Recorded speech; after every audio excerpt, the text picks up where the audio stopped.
All right, final part 4 of my thing. We're gonna pick up right where we left off again.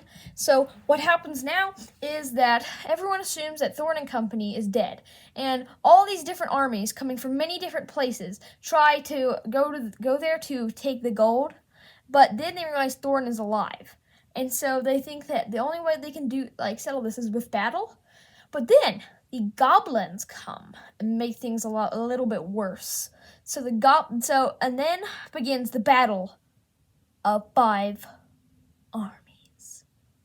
So they all battle, and so like the 5 armies are the goblins, the wargs, the massive wolves, the dwarves, and Dane, like another dwarf king, has come to fight with them. The elves, the wood elves, and the lakemen.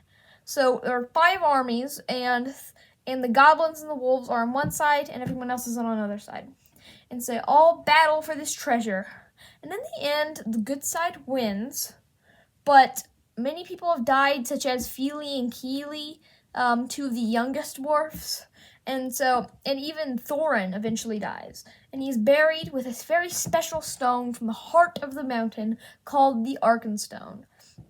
And so a lot of people surprisingly the author sort of just says, oh poor Feely and Keely, they are now dead. And like, what? I didn't know they died.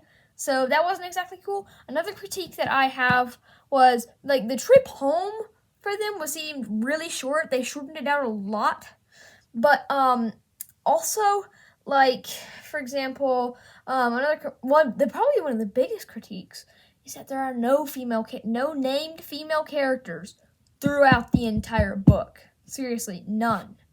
So I don't think this deserves 5 stars. I think it deserves 4 stars. Also, one more weird thing is that in random parts, characters just sing these really long songs that they make up from the top of their heads, and everyone just starts singing them, and you're like, what is going on?